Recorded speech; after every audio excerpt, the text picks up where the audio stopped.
L'actualité de ce mardi, on va l'évoquer maintenant, je vous le disais, avec notre invité dans le journal de 8h, la candidate La France Insoumise au municipal à Paris, Danielle Simonet. Bonjour Danielle Simonet. Bonjour. Merci d'être avec nous ce matin. Quel regard portez-vous d'abord sur la mobilisation mondiale, elle est mondiale, contre le racisme et les violences policières? Bien écoutez, elle est salutaire parce que ça fait des années et des années que des collectifs de citoyens en France notamment alertent sur ces situations inacceptables. Je pense notamment au collectif Justice pour Adama. Et enfin, le sujet arrive sur le devant de la scène. Et il est urgent de réagir. Le problème, c'est pas simplement qu'il y ait des racistes dans la police. Le problème, et d'ailleurs le défenseur des droits le décrit bien, c'est qu'il y a des injonctions qui font du racisme dans la police quelque chose de systémique. Et notamment, c'est la problématique du contrôle d'identité intempestif au faciès. Il faut absolument qu'il cesse. Et c'est pour ça d'ailleurs que les parlementaires de la France Insoumise avaient demandé l'instauration d'un récépissé justifié, daté, co-signé pour lutter contre le contrôle faciès. Puis il y a aussi ces gestes violents dans la police.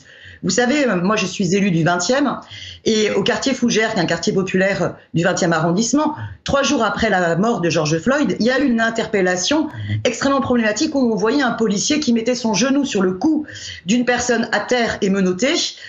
Et c'était ces mêmes gestes qui auraient pu provoquer la mort et qui ont duré 8 minutes sur le cou de George Floyd. Donc ces gestes-là doivent être interdits dans la police, comme tous les problèmes de plaquage ventral, d'immobilisation létale extrêmement dangereux.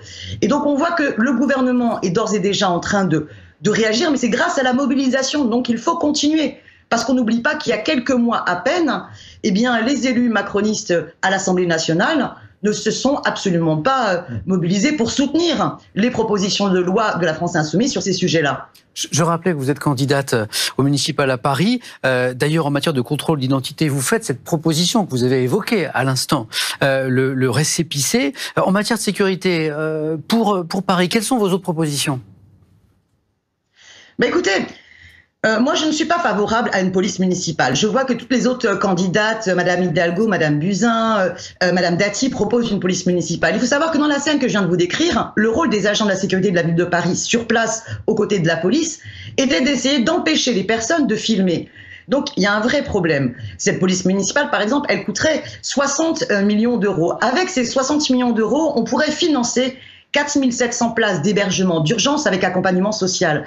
Il faut bien se rendre compte que la priorité doit être de protéger toutes celles et ceux qui, avec cette crise du Covid-19, subissent de manière très forte la crise sociale. Il faut savoir qu'il y a des problèmes de faim dans nos quartiers. Il y a nombre de familles qui sont en train d'être confrontées à devoir arbitrer entre payer le loyer ou remplir le frigo. Et puisque la ville de Paris a mis en place des mesures pour les petits commerçants, pour les petites entreprises, pour les associations, notamment les exonérer de loyer quand ils sont logés chez les bailleurs sociaux, il faut que cette mesure soit étendue aux familles. Il faut absolument des mesures de protection. Et puis surtout, cette crise, elle doit nous amener à vraiment défendre les services publics. À Paris, il y a une bataille. Vous savez que la maire de Paris siège et préside le conseil de surveillance de l'assistance publique hôpitaux de Paris.